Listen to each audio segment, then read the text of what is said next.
Gracias al apoyo de Agencia de Medios podemos hacer este espacio diseñado y destinado para poder entender un poquitico más la historia, a través de las anécdotas, de las emociones. Por eso el Rincón de los Reyes tiene como objetivo pues que tengamos la oportunidad de escucharnos. Y qué mejor que de la mano de nuestro personaje de siempre, acá en este espacio, José María Reyes de la Vega. Les recuerdo, él es abogado, es un hombre de campo, como mismo se define. Es un poeta, tiene 2 libros maravillosos llenos de poesía, donde uno de ellos fue inspirado siempre en París. Pero además de eso, él dice que es un aficionado, yo creo que es un historiador, es un enamorado de la vida de Simón Bolívar. Casi 200 libros que hablan sobre el Libertador están aquí, en este lugar, y por supuesto en el corazón, en la mente y en la piel de nuestro invitado, José María Reyes de la Vega. José María, ¿cómo así que Guayaquil? ¿Cómo así que otra reunión?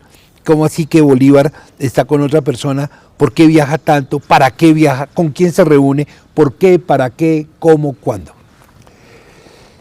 Evidentemente quiero empezar por algo que mencionaste, porque sí, yo debo tener tal vez 200 libros o de pronto uno más o menos sobre Bolívar, pero piensen ustedes que la autoría más importante que hay, creo que en la biblioteca, del Congreso Americano, sobre el tema más nutrido es sobre las abejas. Y el segundo es sobre Napoleón. Son miles de millones y se sigue escribiendo.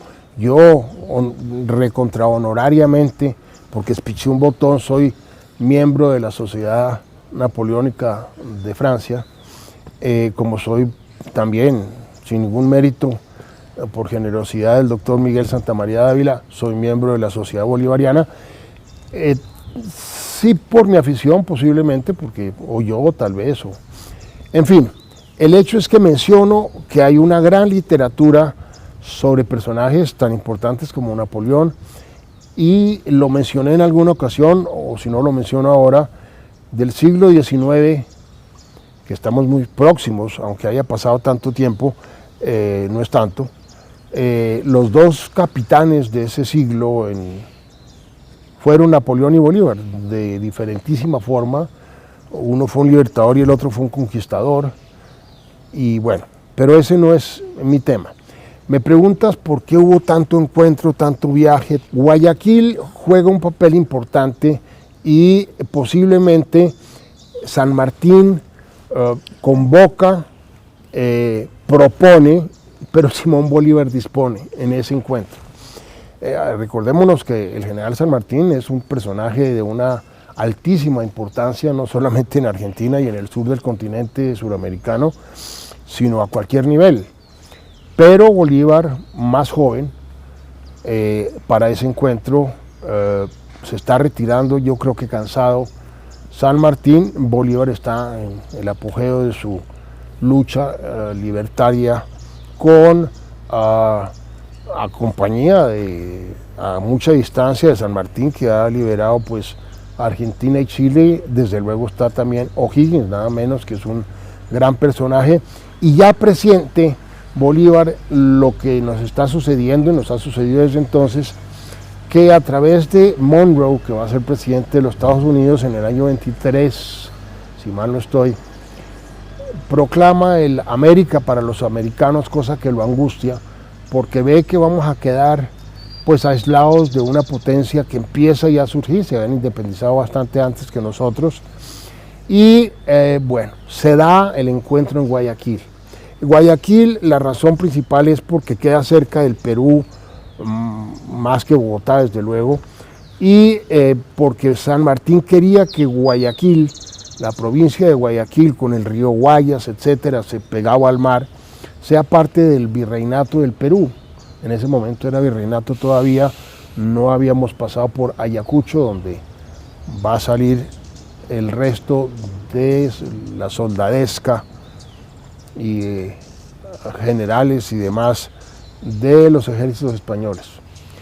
Entonces hacen una reunión muy curiosa porque es absolutamente solitarios.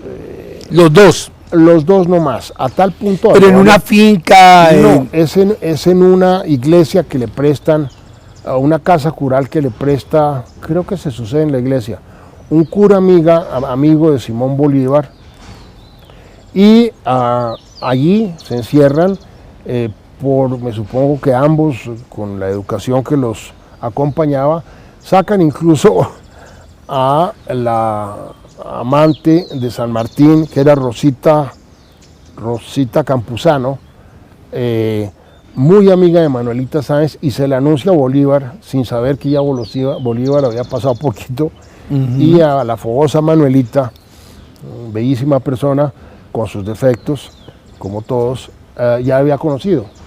Entonces se encierran y podemos deducir, o los historiadores han deducido, qué se habló y qué no se habló y a qué llegaron por los resultados de esa reunión. Que se sucede, si mal no estoy, en 2 días, no es en uno solo, los días 26 y 27 de julio. ¿Se reúnen 2 días? 22. Sí, claro. En la iglesia, hablando, ok. Claro, encerrados y tal, 2 días, el 26 y 27 de julio del año 22.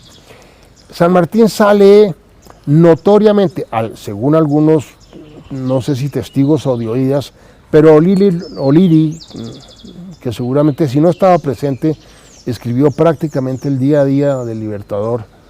Hay otros que han escrito también el día a día, pero pues yo confío mucho en O'Leary por su rigidez inglesa y tal. En fin, salió San Martín, él estaba enfermo, le dolía mucho una pierna, creo que era reumatismo, le habían pasado los años y ahí también él cruzó también los Andes, como Bolívar lo hizo en Pisba. Disgustado, molesto, no había logrado que Bolívar cediera en lo de Guayaquil, ni tampoco los guayaquileños querían pasarse al Perú. No había mucha base para eso. Quien sí quería era San Martín, posiblemente pues para agrandar su terreno libertado, y tal vez algunas otras posiciones políticas que no se conocen, pero que podemos suponer que los libertadores también tienen algo de conquistadores, desde luego, y viendo, no compitiendo, pero viendo que Bolívar ya había prácticamente 5 o 6 naciones, según lo queramos ver, pues él quería anexar eso, tal vez a Argentina. El peligro que hubiera sucedido, tal vez me adelanto un poco a otra conferencia, porque esto no termina aquí, esto de Bolívar da para 2 años de estar hablando sobre él. Bolívar se le cruzó por la mente en más de una ocasión, viendo ya cerca que Bolivia tenía el nombre de él, seguir para abajo, y hubiera sido el sueño contra la doctrina Monroe de Suramérica o América del Sur. Todo un país, un continente hecho país. Para Suramérica. Los americanos, llamados gringos, con cierto desdén por algunos, los gringos, no, todo para ellos. Así hicieron con México, California, Texas, México les quitó eso, México se los vendió Benito Juárez y tal, pero en todo caso, llamémoslo así, si se puede, si hay que contestar la pregunta, ¿hubo ganador? Pues sí, Bolívar fue el ganador.